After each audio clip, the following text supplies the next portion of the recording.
Quanto você pagaria para entrar em uma sala de cinema e assistir esse filme?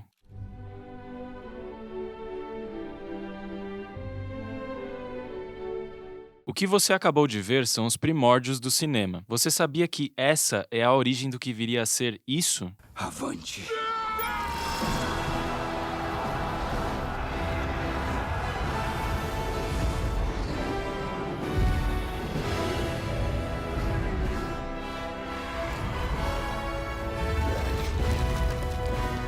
Essa é uma história interessante, que começa com os irmãos Lumière, na França, em 28 de dezembro de 1895. Esses são registros do primeiro filme produzido na história da humanidade, que retrata pessoas saindo de uma fábrica. O desenvolvimento da tecnologia na época dava oportunidades para a ascensão do que no futuro seria considerada a sétima arte. O segundo marco importante na criação do cinema aconteceu um ano depois, com um filme de 50 segundos que mostrava um trem chegando na estação. Existem rumores de que os espectadores se assustaram com a aproximação do trem, deixando seus lugares com medo de serem atropelados. Você sabe que essa história do primeiro filme, né, que é o trem na estação dos irmãos Lumière, na verdade, sim, os irmãos Lumière fizeram outro filme que foi o primeiro, de fato, que é a saída da fábrica, só que esse foi exibido para poucas pessoas, de maneira particular. Por isso que se tem a chegada do trem na estação como o primeiro filme, de fato, porque para ser considerado cinema, ele precisa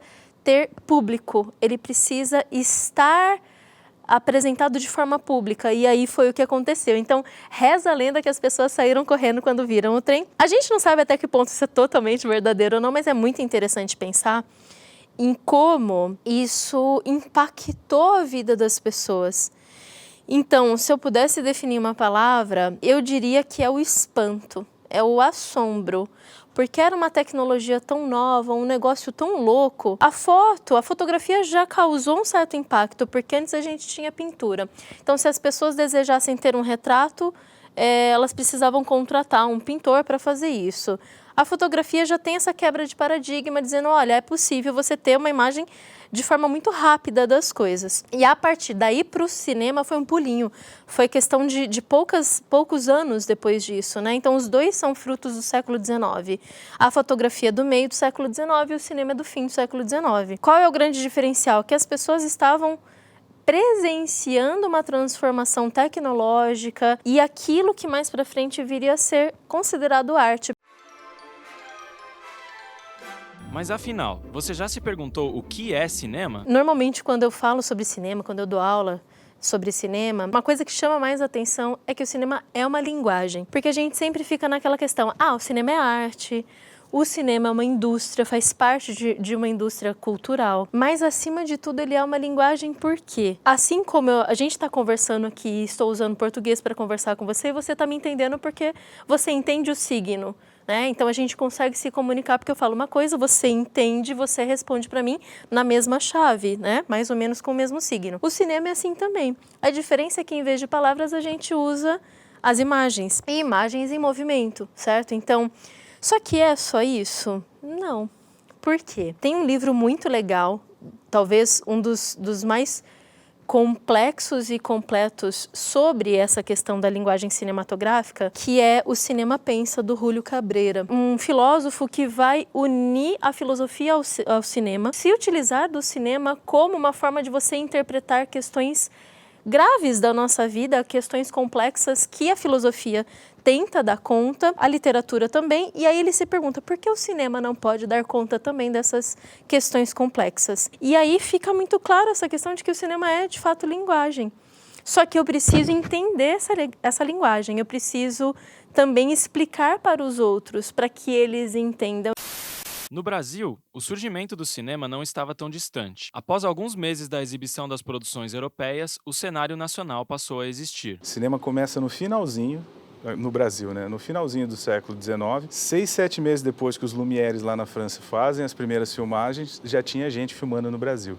Se não me engano foi um belga que trouxe aqui, eu não vou recordar o nome certinho, mas as primeiras filmagens ali no Rio de Janeiro, que na época era a capital, foi ele que fez. E eram trechos curtos, 1, 2, 3 minutos. Não existia sala de cinema, obviamente, porque para você ter sala você precisa ter indústria, né? Gente produzindo, gente realizando e distribuindo. Então era tudo assim, alugavam-se salas e tal. para fazer exibições itinerantes. Era muito parecido, sei lá, se a gente for fazer uma comparação com um circo, sabe? Chegava-se num local, montava-se a estrutura de projeção numa sala e cobrava. Isso eu estou falando década de 20, década de 10, finalzinho de 10, década de 20 no Brasil. Você vai ter as primeiras salas e tal. Só que especificamente ainda era esse cinema que você tinha que montar toda a estrutura. Então e era caro, logicamente. Então quem patrocinava era muito o governo. A gente tinha uma república jovem no Brasil, né? O Brasil era um país jovem, mas a república era mais jovem ainda, né? O cinema e a república no Brasil, eles começam quase juntos. Então a república utilizava muito do cinema como uma forma de afirmar o país, dar unidade para o Brasil, tentar se desvencilhar um pouco, né, da ideia de império, do regime monárquico que tinha antes. E era mais takes sobre o Rio de Janeiro, especialmente, São Paulo, e um pouquinho mais no final desse período, um pouco mais do interior do Brasil, como meio exótico, sabe? Vamos mostrar como é que é os índios, ou vamos mostrar como é que é a Amazônia, o Pantanal. Tem uns trechos documentais muito importantes sobre o Lampião, por exemplo. A gente tem registro do Lampião em Maria Bonita, um pouco antes do exército invadir e acabar com eles, justamente porque eles mandam uma equipe de cinema lá fazer meio chapa branca, né, meio do Estado mesmo, para documentar. Junto com a história do país, o cinema brasileiro também se modificou. Uma das fases importantes para seu desenvolvimento foi o período da ditadura militar. A produção nacional também foi afetada, em meio ao cenário político caótico da época. Foi um período de ouro do cinema brasileiro, porque era o período dos estúdios, sabe? A gente tinha uma produção industrial. E no estilo cinema novo, sempre contestando, tentando descobrir o Brasil de fato, né? Que acho que é um cinema que talvez as pessoas hoje estejam mais acostumadas, a estética da fome, o povo aparecendo muito. Só que, obviamente, ditadura militar e cinema que vai contestar a sociedade, que vai expor as nossas mazelas e problemas para tentar questionar de alguma forma, né? Então, assim, a pobreza, a desigualdade começa a aparecer, a violência do Estado, a violência da igreja é muito questionada. Você tem grandes clássicos assim dessa época que vão pegar as instituições e questionar. E, obviamente, que a ditadura não gostava disso, não era conveniente. E aí, o que acontece? Precisa de financiamento do Estado. E aí os militares assumem e eles cortam todo e qualquer financiamento voltado para a produção desses filmes mais reflexivos, ligados ao movimento. Então, por esse lado, os militares influenciaram muito mal o cinema, no seguinte sentido que ele, através da censura e através da asfixia do financiamento, ele corta a criatividade à vontade. Se você, nos anos 60 no Brasil, 70 ali, você não podia fazer o filme que você quisesse. Você tinha que fazer o filme que fosse aprovado. Um dos únicos pontos positivos para a produção nacional no período da ditadura militar foi a arrecadação de fundos voltados para o cinema brasileiro. Tem um lado relativamente positivo, que é o quê? Você tinha muitos enlatados, que a gente chama de cinema americano, estrangeiro, mas majoritariamente americano, que era exibido no Brasil. Os militares, eles instituem um imposto que, assim, todo cinema internacional que passa aqui tem que pagar uma taxa extra. E esse imposto arrecadado, eles geram um caixa e constrói um setor do governo, do mesmo jeito que tinha a Embrapa, que era a empresa brasileira de agronomia, se tinha a Embraer, que era de aeronáutica, eles criam Embrafilmes. Então, que é a empresa brasileira de filmes, né? De cinema. E aí eles usam esse dinheiro do estrangeiro para impulsionar o cinema nacional. É interessante isso, né? A gente sempre lembra deles, e com razão, pelo lado da censura e de asfixiar movimentos mais contestadores, de um cinema mais livre. Mas, em compensação, você tem uma retomada daquele cinema de estúdio que teve uma caída, justamente porque agora tem financiamento público, que é um modelo adotado por vários países do mundo. Assim, a França depende de financiamento público, a Alemanha, Inglaterra, só basicamente Estados Unidos e Índia, com Bollywood, que vai conseguir sustentar. Agora, talvez, mais recentemente, a Coreia.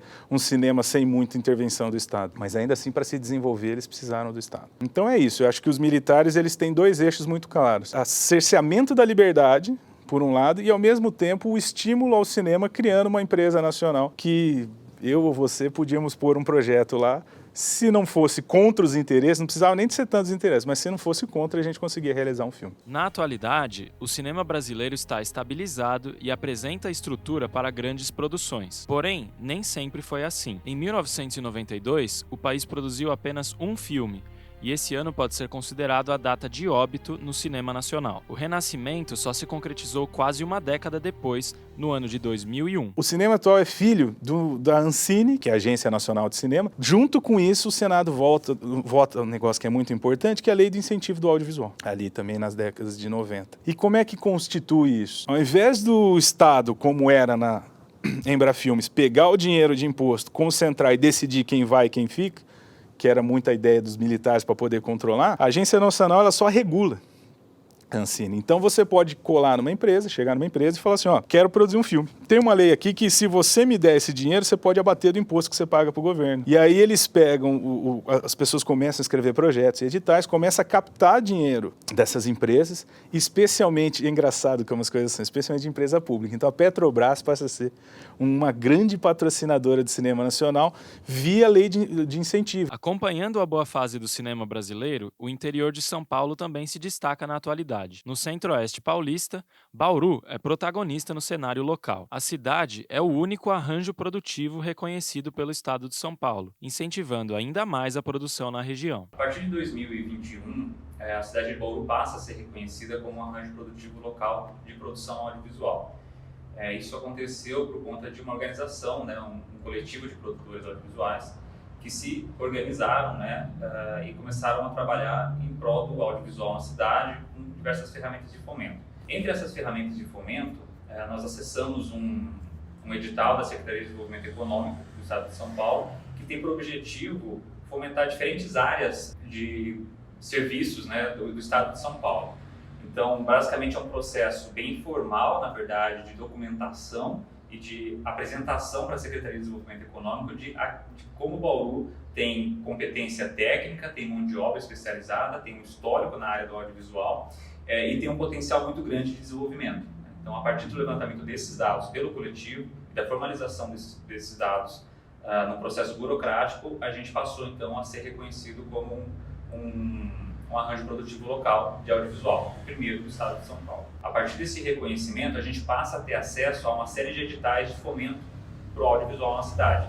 Então, são recursos específicos da Secretaria de Desenvolvimento Econômico, voltados para essas entidades que conseguiram um reconhecimento como arranjo produtivo, para que continuem a fomentar as suas áreas de atuação. São editais para formação, para compra de equipamentos, para serviços em específico, para desenvolvimento de tecnologia, e isso está acessível para todas essas entidades que conseguiram reconhecimento, e aí Bauru, desde 2021, então, fazendo parte desse grupo. É muito bom esse arranjo produtivo local, acredito que ele é um resultado do trabalho de muita gente que se envolveu com audiovisual, com cinema, com produção, em Bauru, na cidade, nos últimos tempos, e isso é positivo para a cidade. Eu acho que a partir daí podem ser elaboradas políticas públicas, de nível municipal, estadual, que vai desenvolver, vai fomentar o cinema, Daí também a gente já sabe, assim, que o cinema de Bauru, ele tem uma condição de produzir, A gente tem os técnicos, a gente tem temas da própria cidade, a gente tem personagens da própria cidade, a gente tem bastante atores, atrizes gabaritados para fazer. Então, esse arranjo produtivo local, ele demonstra isso, que a gente tem esse momento que o Bauru está vivendo, tem a expertise para produzir. Agora, as oportunidades que vão vir a partir de agora, elas precisam ser bem aproveitadas. É muito difícil fazer cinema em Bauru, o pessoal não entende muito bem como é que é os processos, porque tudo é caro, porque tudo é mais distante da realidade de Hollywood, por exemplo, assim, o pessoal fala cinema, agora mais Netflix, Coincidentemente, eu tive um resultado muito positivo dos filmes que eu fiz, o pessoal elogiou, eu consegui atrair parceiros da iniciativa privada também, além de financiamento público, as críticas foram positivas, Então isso, de certa forma, também demonstra que o cenário também está amadurecendo para essa ideia, Acho que era mais difícil, a tendência é começar a ficar mais fácil daqui para frente, ainda mais com o arranjo produtivo local, com pensamento de criação de políticas públicas para o audiovisual, isso aí vai poder ser facilitado. Eu acho que ele está num momento ótimo, o cinema daqui, porque são 48 cidades hoje ligadas através de cineclube na rede, interessadas em produzir, interessadas em falar cada vez mais que está dando certo esse estudo, esse cuidado, e também trazer a cara do cinema nosso, esse cinema que foi chamado de cinema caipira. Parar, cara. Quando você vê que as novelas abusam das imagens do Rio, que a gente sempre vai ver a Torre Eiffel na França, que a gente vai ver a Torre de Pisa e a Roda Gigante, o Big Ben, essas cidades elas se vendem, elas usam essas imagens para aumentar todo o fluxo de olhar para elas. E a gente aqui tem gente que tem constrangimento.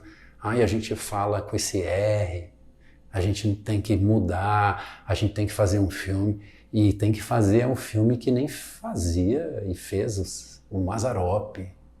Não precisa ser a mesma história, nem aquele caipirês, até fake, né? Exagerado. Eu acho que, não acho nada, eu sinto e penso, e sinto todo, que está brotando.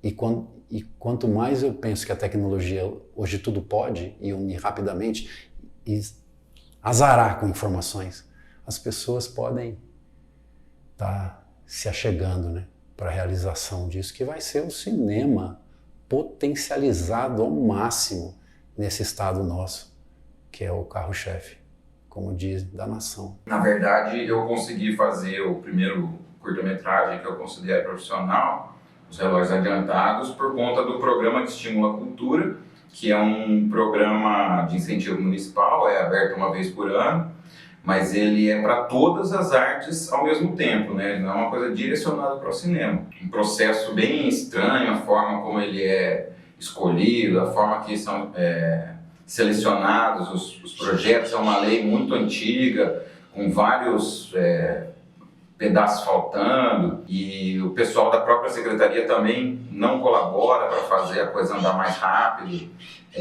Então é uma lei muito falha, então você tem que concorrer. Quando você tem um projeto de audiovisual, você tem que concorrer com projetos de música, de literatura, de hip hop, de teatro, né? Artes plásticas, artes visuais, né? E isso aí, às vezes, por a gente ter uma falta de profissionais do audiovisual também na comissão julgadora, também julgando os projetos, né? A gente muitas vezes é preterido por projetos que o pessoal não entende do audiovisual, e daí como entende o da música, que é mais fácil, o do livro, que é mais fácil, então é direcionado algumas vezes para isso. Mas nos últimos tempos está mudando, a gente está conseguindo ter uma regularidade de, nos últimos anos, pelo menos um projeto de audiovisual está sendo aprovado. Com o desenvolvimento do cinema na região, surgiram escolas e academias, com o objetivo de capacitar profissionais para o mercado. Por mais que eu queira a dublagem, né, que esse seja o meu grande objetivo, lógico que você não vai simplesmente conseguir o DRT e já achar que vai chegar dublando. Para você entrar nesse universo, você precisa ser visto. E para que você seja visto no ramo artístico, você precisa estar, né, você precisa atuar, você precisa estar ali com o pessoal, né, com as pessoas que trabalham com isso. Então, assim, o meu grande objetivo é a dublagem, mas para isso eu sei que eu vou precisar atuar em peças teatrais, em, quem sabe, musicais, ou conseguir algumas pontas, né, qualquer coisa que seja em algum filme. Novela não é muito aquilo que eu procuro, que eu busco, mas é claro que se pintar a oportunidade eu vou falar, não era isso que eu queria, lógico que eu vou, né? Então, assim, o objetivo principal, né, dentro do ramo artístico é a dublagem, mas estando, né, no meio já, eu aceito o que aparecer, né? Até porque, como eu falei, se a dublagem não vier de cara, às vezes essas outras oportunidades que virão podem ser portas, né, para a dublagem, porque os dubladores, a grande maioria não vive só disso, né? Então, eles estão também nas novelas, eles estão nos filmes, eles estão nas peças teatrais, né? E ali eu posso, né, conhecê-los e fazer o meu networking ali, né? Fazer os meus contatos. Então, assim, eu acho que aqui no interior a gente tem muito talento, sabe? Tanto numa questão de grandes produtores, grandes diretores, grandes atores, grandes atrizes, mas, infelizmente, se a maioria, se quiser seguir carreira, tem que ir para São Paulo ou para o Rio. né? Porque produz-se muito pouco aqui. Agora falando por questão de Bauru, talvez por uma certa, eu não sei se essa é a palavra correta, mas eu não vejo muita união assim dos grupos teatrais e das escolas teatrais aqui em Bauru, e uma cidade desse porte acho que teria capacidade suficiente para ter uma companhia de teatro. Uma companhia de teatro que fosse reconhecida no Centro-Oeste, no Centro-Oeste paulista, no interior aqui. Sabe, aquela companhia que se fosse outra cidade, falasse assim, nossa, caramba, o pessoal de Bauru tá vindo, eu quero assisti-los. Como Ibitinga tinha o pessoal que fazia a encenação da Paixão de Cristo, né, que era muito conhecida no Centro-Oeste. E Ibitinga, que é uma cidade que tem 60 mil habitantes. Aqui tem quase 400 mil. Então, assim, eles tinham uma companhia de teatro que fazia com que as pessoas fossem assisti-los quando eles iam se apresentar. Uma cidade muito menor. Por quê? Talvez porque o núcleo teatral ali, artístico, se unia para que aquilo acontecesse. Agora, eu não estou falando com propriedade, estou falando que eu não vejo muita união dos grupos teatrais aqui em Bauru e que talvez se isso acontecesse, a gente poderia ter uma companhia de teatro que também arrastasse as pessoas, né, que fizesse com que as pessoas quisessem assistir. Nível de Bauru. A nível de interior, eu acho que pouco se faz, porque pouco se investe e porque pouco se procura. E isso não é nem só questão do interior paulista, né? Isso é uma questão até de nível nacional, né? A grande concentração do cinema, né, das produções artísticas no Brasil é Rio e São Paulo, né? Então você vê grandes atores que atuam no eixo Rio-São Paulo, que são nordestinos, né, ou do norte, ou do sul, que vêm para cá para tentar, de fato, conseguir viver disso. Eu acho que o cinema, a cultura em geral, na pior das hipóteses, digamos assim, ela faz toda a diferença. Na pior das hipóteses, ela faz toda a diferença. A cultura, no geral, é igual ao professor. O professor, na pior das hipóteses, também faz toda a diferença. Então, e o cinema, ele é uma ferramenta, como eu falei, que ela não é simplesmente para entreter no sentido de simplesmente fazer você rir ou te colocar sentado em frente a uma televisão ou a uma tela de cinema. Ele te emociona, ele te causa várias outras sensações, ele te abre os olhos. Para as pessoas que não querem trabalhar com isso, que simplesmente gostam de ir ao cinema, de assistir a essas obras, a transformação ela é intelectual. Você ir aberto ao que o filme tem a te oferecer é uma experiência enriquecedora. Se desprender um pouco dos seus princípios, dos seus conceitos e falar, putz, mas esse filme fala de tal coisa, então nem vou assistir. Não, mas vá aberto ao que ele pode te oferecer.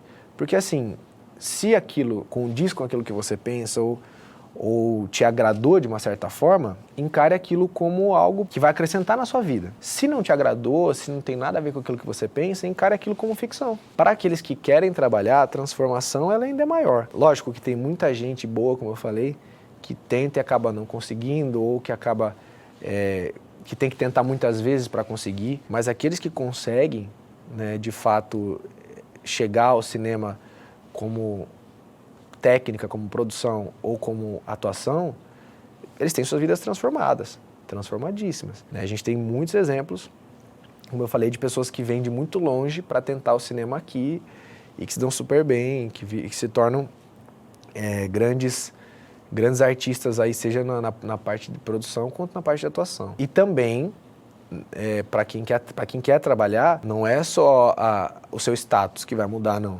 Também vai ser algo enriquecedor para uma questão cultural, né?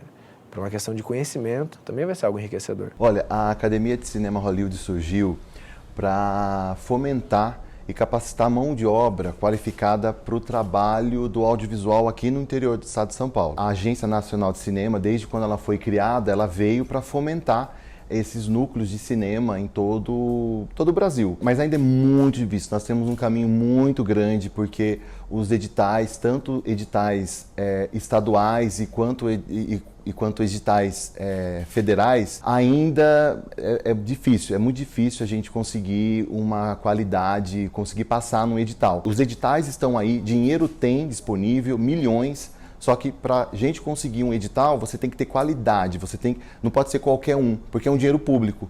Então, capacitar é um caminho que eu escolhi e a academia tem essa função mesmo, de mobilizar e capacitar a mão de obra. Então, o que eu vejo é que aqui na região, ainda os trabalhos, né, as produções audiovisuais, elas são ainda muito mais ideológicas, elas não são mercadológicas. A gente pode ter o meio termo, a gente pode fazer um trabalho, um curta-metragem, um filme que fala de assuntos polêmicos, mas pense na audiência, pense no público, pense que aquilo vai gerar audiência, vai gerar ingresso, e às vezes as pessoas têm medo porque vai se aproximar do capitalismo, mas não, a gente tem que pensar nisso, porque senão a gente vai continuar na mediocridade, as pessoas vão continuar morrendo com os seus sonhos, porque nós temos artistas, temos talentos, só que a gente tem que pensar na parte financeira. Então, eu não mapeei, através do estudo que eu fiz aqui, desde 2017, que eu estou com esse trabalho, eu não consegui enxergar essa parte mercadológica.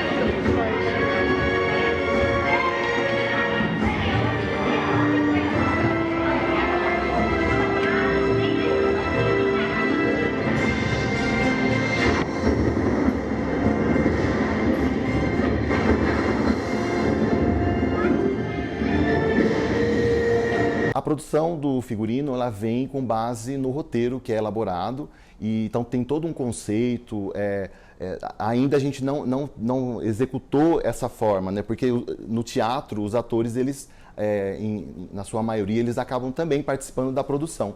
Mas aqui não, aqui a gente tem uma equipe especializada, tem uma equipe formada em artes visuais, artes plásticas, diretores de artes, né? Então eles pegam o conceito do roteiro e transformam aquilo numa realidade. Grande parte do incentivo ao cinema em Bauru vem por meio da iniciativa privada. É consenso entre os profissionais da área que falta apoio por parte do governo e da esfera pública. Bom, atualmente, Bauru não tem uma legislação específica de apoio ao cinema, à produção audiovisual. O que existe no âmbito do município é um programa de estímulo à cultura que abrange financiamento a todas as linguagens artísticas, né? Que inclui a produção de documentários, animações, né? Pequenos curtas, né? É aberto a esse tipo de produção também, né? Mas a gente entende também que a produção audiovisual é uma arte bem cara, né? Assim, custa bastante para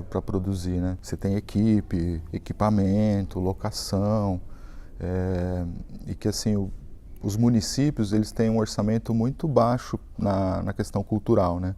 Isso em geral, não é só Bauru. Beira ali o 1%, né, do orçamento geral do município. Normalmente, no máximo, chega a 2%, né?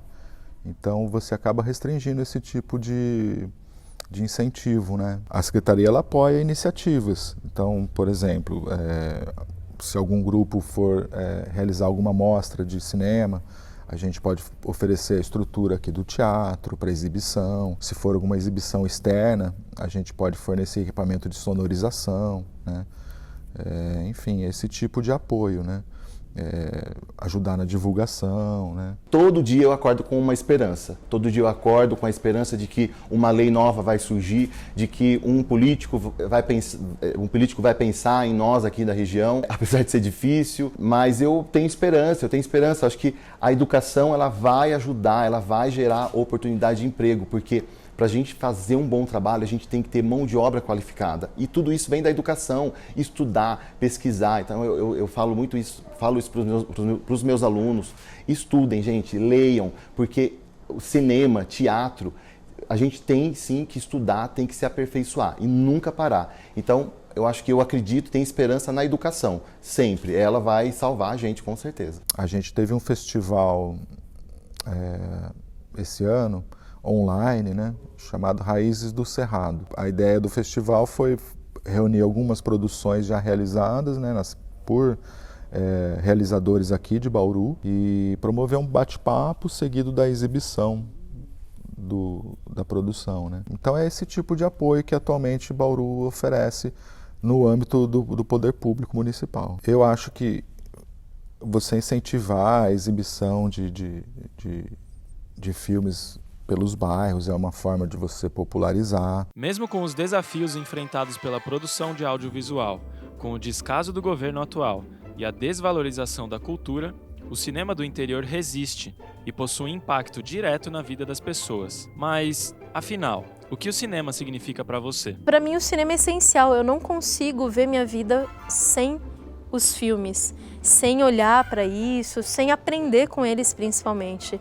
Eu acho que muito de quem eu sou hoje, eu emprestei de personagens, de filmes, de diretores, né? Se alguém me perguntasse o que é que você mais sentiu falta na pandemia, eu diria cinema. O cinema para mim significa prazer, diversão e uma maneira realmente hoje, né, de se desconectar desse mundo hiperconectado e poder entrar numa boa história, ter o prazer de sentar e curtir uma boa arte, um bom filme.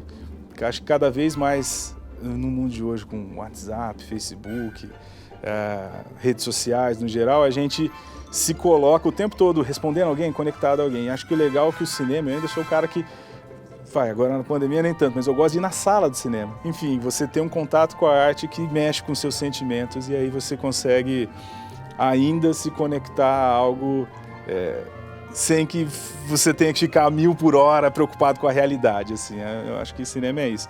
É você aproveitar esse momento de 2 horas e poucos que dura um filme para se desconectar da realidade, se conectar nesse mundo de narrativas fantásticas que a gente vislumbrar o seu espectador, seja com a montagem, seja com a narrativa, seja através de um personagem bem construído, né? E o público poder olhar e poder sentir empatia por esse personagem, a partir dessa empatia poder desenvolver também um raciocínio crítico sobre alguma circunstância que o personagem está vivenciando, né? Ou mesmo que seja através do documentário, trazendo algum tipo de crítica social, né? Espaços onde a gente possa olhar para a sociedade de uma forma um pouco mais intensa e mais crítica também, né?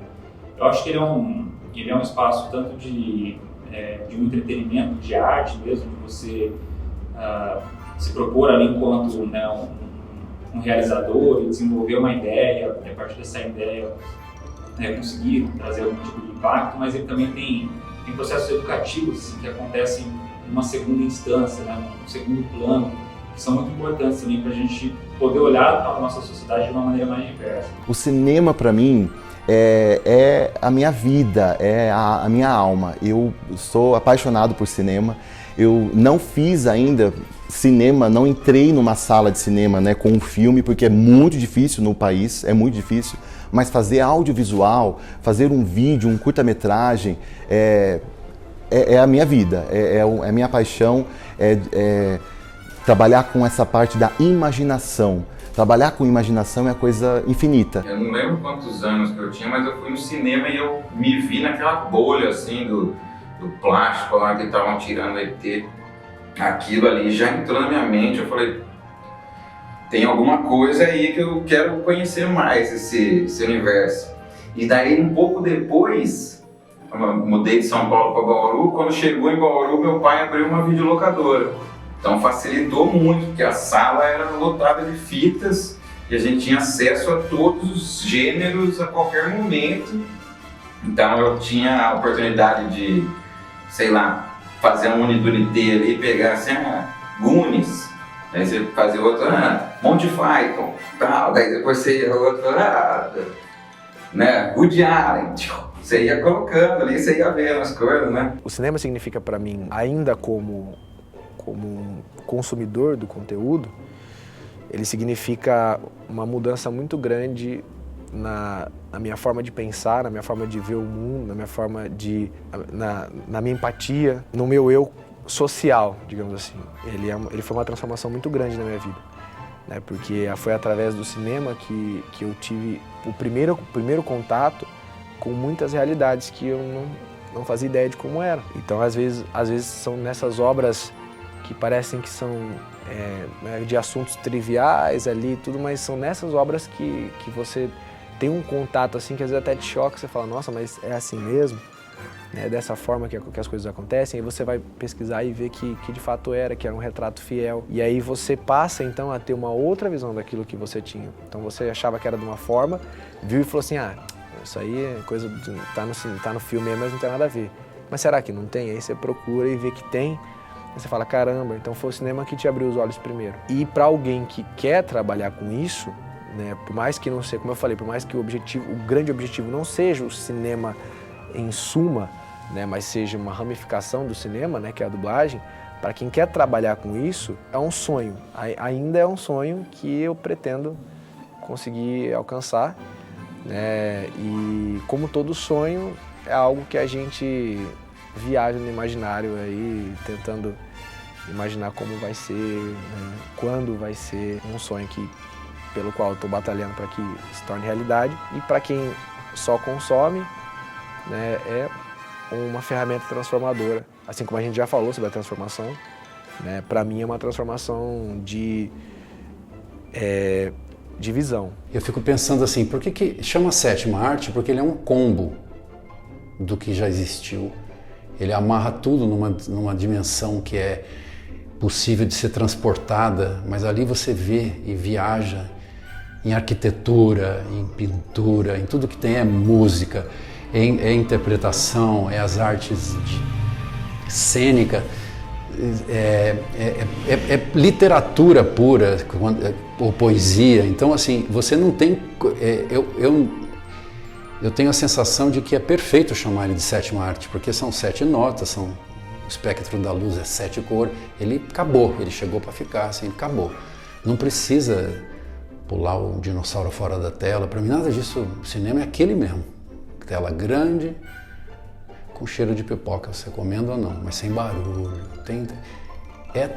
para mim é igreja, entendeu? É templo, é religião, assim. Eu nem acredito que a gente já consegue fazer isso hoje.